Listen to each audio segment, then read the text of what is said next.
Actually last week చెప్పాలి ఈ సాక్ష్యం. బట్ ఆ రోజు టైం సరిపోలేదు.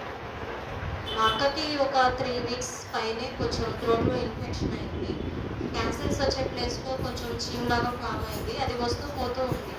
సో, ఇంక నేను కొంచెం ప్రార్థన చేస్తూ ఉన్నాను. కానీ మా అక్క చాలా భయపడుతూనే ఉండేది. హాస్పిటల్ అంటుంది. నేనేమో ప్రేయర్ చేస్తూనే ఉండేదాన్ని. బట్ ఇంకా కొంచెం తగ్గలేదు.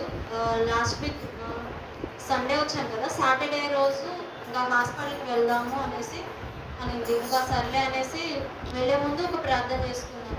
తను ఇంకా టెన్షన్ పడుతూనే ఉంది. ఏం చేస్తారో టెస్ట్‌లు ఏమన్నా ఉంటాయేమో, సో సీరియస్ అయిద్దేమో చాలా రోజుల నుంచి ఉంది అనేసి ఇంకా ఇట్లా నెగెటివ్ థాట్‌లోనే ఉండిపోయింది.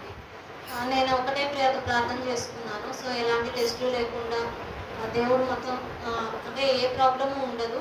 ఎలాంటి మెడిసిన్స్ అవసరం ఉండదు. ఎలాంటి టెస్టులు అవసరం లేకుండా నా దేవుడు చేస్తున్నాడని నేను ఆ రోజు ప్రేయర్ చేసుకొని వెళ్ళాను. సో డాక్టర్ కూడా అంత పెద్ద ప్రాబ్లమ్ ఏం కాదు. పెయిన్ కూడా లేదు కాబట్టి అని ఒక చిన్న టిప్ చెప్పింది. ఇంకా అది చేసుకుంటే సరిపోద్ది. ఏ టాబ్లెట్స్, ఏ టెస్టులు కూడా అవసరం లేదని చెప్పింది. సో వెంటనే దేవుడికి థాంక్స్ చెప్పుకున్నాను. అది చెప్పాలి అనుకుంటున్నాను. ఇదొక సాక్ష్యం. అండ్ ఇంకోటేంటంటే ఆహ్, నేనొక ఇన్‌స్టిట్యూట్‌లో వర్క్ చేస్తున్నాను. అది నాకు యాక్చువల్లీ 10 ఇయర్స్‌గా తెలుసు. సారీ 8 ఇయర్స్‌గా తెలుసు. రీసెంట్‌గా ఒక 2, 3 మంత్స్ బ్యాక్‌నే నేను అక్కడ జాయిన్ అయ్యాను. సో వాళ్ళ దగ్గర ఎప్పుడూ మంచి సక్సెస్‌ఫుల్ అండ్ జెన్యూన్ ఇన్‌స్టిట్యూటే. సో అందుకే నేను అక్కడ తెలుసుకున్న తర్వాత నేను జాయిన్ అయ్యాను. అప్పటినుంచి వాళ్ళది 2 బ్యాచెస్ అలా రన్ అవుతూ ఉండేయన్నమాట. నేను వెళ్ళిన నెక్స్ట్ మంత్ నుంచి 4 బ్యాచెస్ అయినాయి. సో ఏదో ఒక మాటలో ఒక 1 వీక్ బ్యాక్ ఎప్పటినుంచో అనుకుంటున్నానమ్మా ఆ కళ ఇప్పుడు సక్సెస్‌ఫుల్ అయింది అనేసి. నేను కూడా నా సపోర్ట్ నేను ఇచ్చాను. నేను ఎప్పుడు ఎక్కడ వర్క్ చేసినా జెన్యూన్‌గానే చేస్తాను. బాగా కష్టపడుతూ ఉంటాను. అది ఆయనకి తెలుసు. సో అన్నారు, ఒక మాట కూడా అన్నారు. "నువ్వు వచ్చిన తర్వాతనే కొంతమంది అట్లా అడుగు పెడితే మంచిగా సక్సెస్‌ఫుల్ అవుతారు" అన్నట్లు అన్నారు.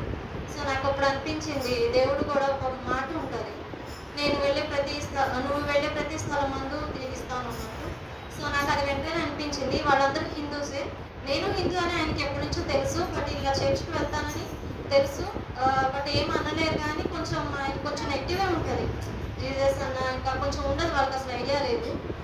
వాళ్ళు ఏదో ఎప్పుడు నెగెటివ్‌గానే ఆలోచిస్తూనే ఉంటారు. నేను ఇక వెంటనే అన్నాను, అక్కడ మీరేదో నెగెటివ్ అనుకుంటారు గానీ అలా ఏముండదు చర్చ్‌లో. ఇంకా ఏం చెప్తారంటే మీరు వర్క్ చేసే వాళ్ళ గురించి కూడా ప్రేయర్ చేయాలి, ఆఫీస్ గురించి ప్రేయర్ చేయాలి, ఇలా మంచివే చెప్తారు. ఇదే కాదు లోకం వైపుగా కూడా లోకానుసారంగా ఎలా బ్రతకాలి, ఎలా ఉండాలి, ఎంత జెన్యూన్‌గా ఉండాలి, మోసాలు చేయకూడదు, అబద్ధాలు ఆడకూడదు, ఇలా చెప్తూనే ఉంటారని నాకు కొంచెం టైం దొరికినప్పుడల్లా అక్కడ ఒక ఇద్దరు ముగ్గురు ఉంటారు. అందరూ ఎవ్వరికీ దేవుడి గురించి ఐడియా లేదు. ఏదో నాకు తెలిసినంత కొంచెం కొంచెం చెప్తూనే ఉంటారు. బట్ విననట్టు ఉంటారు. బట్ నా వైపుగా నేను ప్రయత్నం చేస్తూనే ఉంటాను. ఏదైనా ఒకటి చెప్తే వాళ్ళకది గుర్తుండిపోయిందనుకో, ఫ్యూచర్‌లో ఒకవేళ వాళ్ళకేదైనా కష్టాలొచ్చినా ఒక్కసారైనా ఆలోచించి దేవుడి వైపు తిరుగుతారని నాకు టైం ఉన్నప్పుడల్లా, లేదంటే నాకు చెప్పే సిచ్యువేషన్ ఏదైనా వస్తున్నప్పుడు అలా చెప్తూ ఉంటాననమాట. వాళ్ళు లైట్ తీసుకుంటూనే ఉంటారు. బట్ నా ప్రయత్నం నేను ఇలా చేస్తూనే ఉంటాను. సో ఈ 2 విషయాల్లో ఆహ్, మీ ఈ 2 విషయాల్లో దేవుడు నాకు ఎంతో సపోర్ట్ చేశారు. ఈ చిన్న సాక్ష్యం దేవుడు దీవించారు. అద్భుతమైన ఆరోగ్య విషయంలో అదేవిధంగా సహోదరి చేస్తున్న